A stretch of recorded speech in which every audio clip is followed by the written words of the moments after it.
जी मुअज़्ज़ज़ सामीन और नाज़रीन, आज मैं एक तल्ख़ बात आप दोस्तों के सामने शेयर करना चाहता हूँ। खुदारा इसे तवज्जो के साथ सुनिएगा और मैं दर्द माना इल्तिजा कर रहा हूँ। इस वीडियो को सुनिए भी सही और इस वीडियो को आगे शेयर भी कीजिए ताकि आपके जरिए से किसी और का भला हो जाए।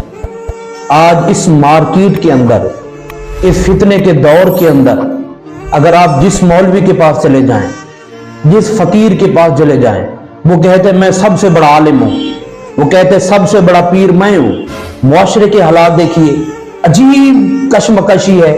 किसी के पास आप चले जाएं, हर बंदा अपने आप को जनाबे वाला बड़ा समझता है।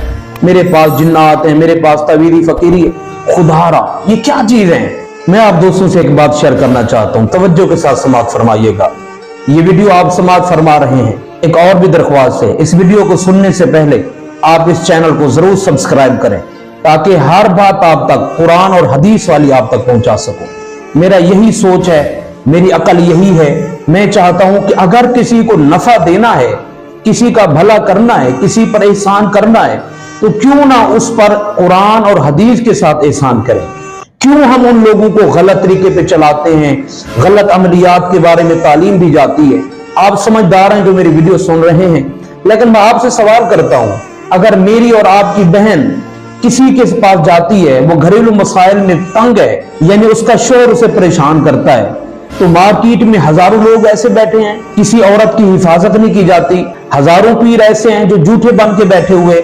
मैं सबको नहीं कह रहा, लेकिन इस दौर के अंदर आप किसी का भी दरवाजा खटखटाएंगे तो दरवाजे के अंदर से पीर निकल आएगा। बड़ा अफसोस है, आज हमारी बहन बेटी कोई महफूज नहीं है। वो चाहती हैं कि हमारे मसाइल हल हो जाएं, कुरान के साथ हदीस के साथ मसला हल हो, लेकिन यहाँ पे मंजर ही बड़ा अजीब है। परेशानी को है, इधर जनाब डिमांड की जाती है 20,000 दे दो, 30,000 दे दो, ये अमल कर लो, ये टोना कर लो। खुदा के लिए मेरी इस वीडियो को समझिए। अपनी बहन की हिफाजत कीजिए, अपनी माँ की हिफाजत कीजिए, अपनी बेटी की हिफाजत कीजिए। बगैर किसी तहकीक के किसी के पास ना जाएं। इस दौर के अंदर हालात बड़े मुश्किलात में हैं। यकीन फरमाए, हमारे पास मसाइल आते हैं, कहते हैं जी हम फलां के पास गए तो उन्होंने हमारे साथ ज्यादती कर ली। अस्तगफिरुल्लाह अज़ीम। मैं आप दोस्तों से इल्तिजा करता हूँ, आप कुरान का सहारा लें, आप हदीस रसूल सल्लल्लाहु अलैहि वसल्लम का सहारा लें। जो वजीफा, जो अमल आप दोस्तों को कुरान हदीस वाला बताया जाए, आपसे रिक्वेस्ट है वो अमल कीजिए। किसी जादू का, किसी टोने का बिल्कुल एतबार ना कीजिए। मार्केट में झूठे लोग बैठे, सही लोगों के साथ जुड़िए। मैं इल्तिजा करता हूं कि आप दोस्तों ने मेरी वीडियो बड़ी तवज्जो के साथ समाअत फरमाई है। मैं आप दोस्तों का शुक्रगुजार हूं। अल्लाह ताला सबको सलामत रखे। अस्सलाम वालेकुम रहमतुल्लाह।